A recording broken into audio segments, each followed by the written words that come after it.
少女天生自带诱人体香，被霸主四爷买来做了小妾。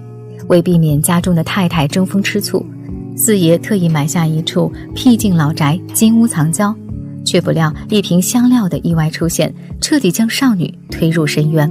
女孩名叫小珍，原本未来可期的年纪，却摊上个赌鬼老爹。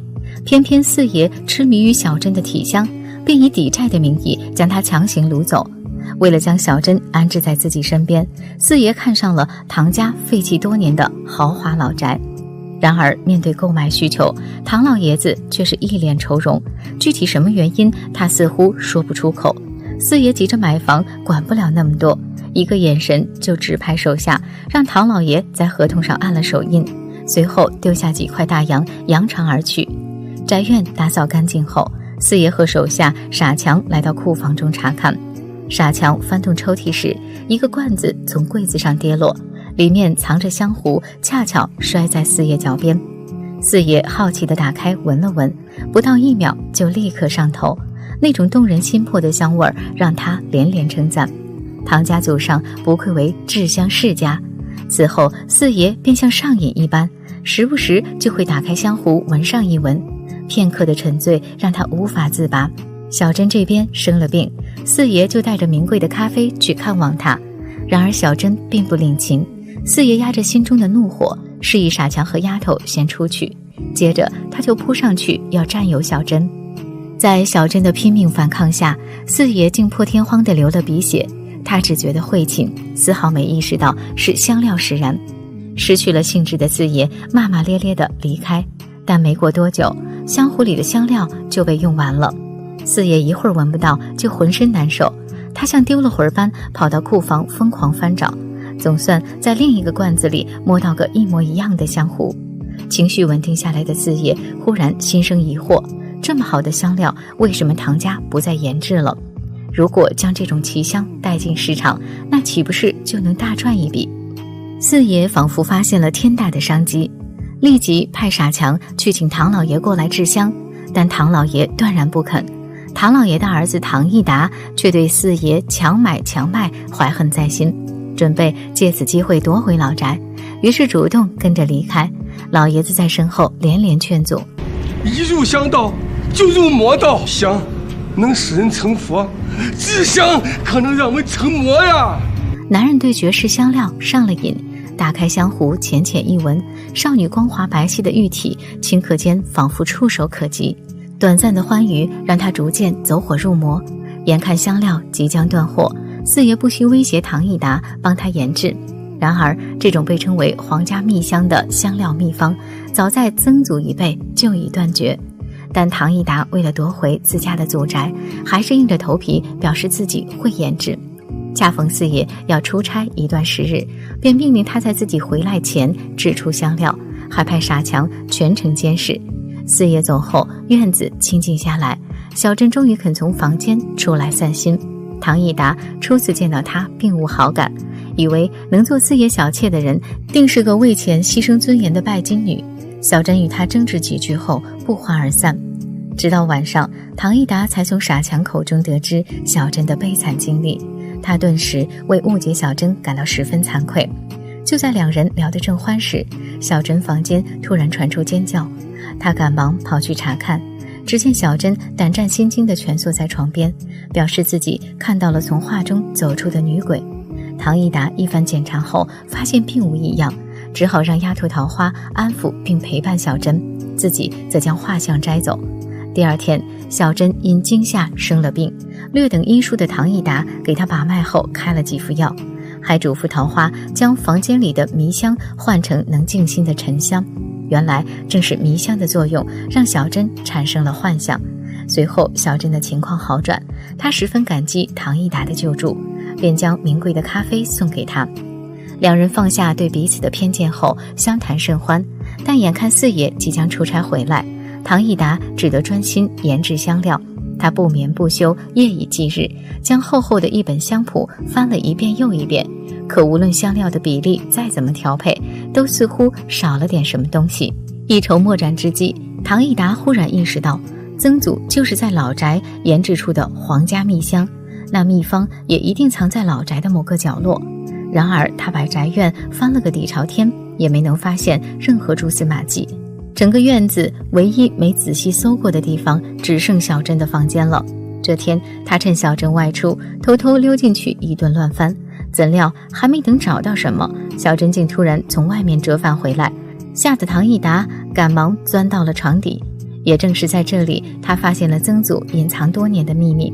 男人因心虚躲进床底，竟无意撞见小姐换衣服，一阵诱人的体香扑鼻而来，他忍不住翻了个身，却不想一头撞在了床板上。再睁眼，竟看到一行绝笔字：香儿命绝于此。还没等唐益达弄明白，听闻响动的小珍就探头往床底下看，两人双双被对方吓到。小珍慌忙大喊救命，唐益达立即捂住她的嘴，做出解释：我是来找香的，我真是来找香，我真是来找香的。为了让小珍相信自己所言属实，他直接将小珍拉到了床底下。之后两人发现地板竟然是空的，用力推开一看，底下黑漆漆的一片。两人战战兢兢地进入密室查看，没想到里面不仅有床，还有一个比人还大的蒸笼。唐益达借着微弱的灯光，找到一些被损坏的秘方碎片。经过拼凑，他得知了为去毒性的香料，虽然味道上无香可敌，但若长期使用，轻则神志不清，重则会七窍流血而亡。只是去除毒性的方法说得不太清楚。无奈之下，唐益达便返回家询问父亲，但父亲依旧阻止他去研制这种香料。你怎么还是不明白呀？那是惨绝人寰呐！没能得到想要的答案，唐益达只好回到老宅另想办法。此时傻强抢了桃花刚蒸好的包子，两人为此发生了口角之争。不好吃别吃，就你好吃，信不信我把你当包子给蒸了？那你要是能找到这么大的容器，那也行啊。一句玩笑话忽然触动唐益达的思绪，女子画像、香儿绝笔、大蒸笼，以及秘方上提及的蒸羊羔一词，零零碎碎的线索在他脑海飞快闪过。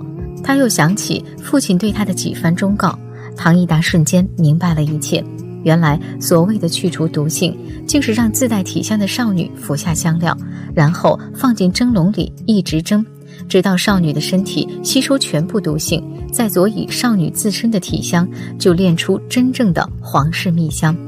如此惨无人道的制香方法，让唐益达无比惊恐。他拉着小珍就要逃跑，然而好巧不巧，四爷出差回来了，见他要将自己的小妾拐走，外加他没能制出自己需要的香料，四爷愤怒地将他绑在椅子上一顿暴揍。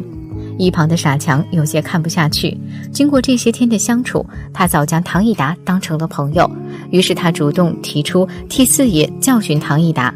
待四爷走后，唐益达总算能缓口气。谁知四爷看到了他整理出的制香秘方，还因听说小珍房间闹鬼，带人意外闯进了那间地下密室。傻强这边还在苦劝唐益达给四爷制香，你给他做不就完了吗？也省得你挨一顿打。这香不能治，治这香要死人的，你知道吗？做个香怎么可能会死人嘛？唐益达见他不明是非，索性不再隐瞒。四爷要香，要把小珍蒸了，用小珍的身体制香，这么说你懂了吗？怎料傻强口直心快，四爷，你不会真的要把太太蒸了制香吧？此话一出，一旁的唐益达拦都拦不住。这下四爷不知道也变得知道了。来人，把这口大锅给我点着了，咱们要制香了。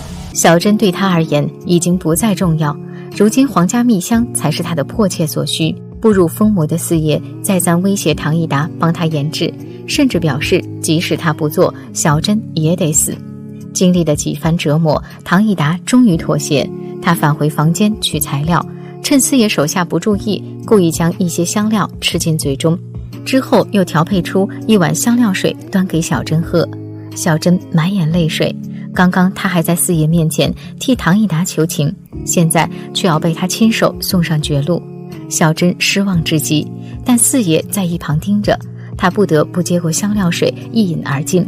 怎料下一秒，所有人轰然晕倒，原来唐义达配香料前就点燃了迷香，而他端给小珍的则是一碗解药。可就在两人要逃走时，没昏透的四爷掏出枪来，眼看他们危在旦夕，傻强又一次出手相救。只是这回他付出的代价是自己的生命。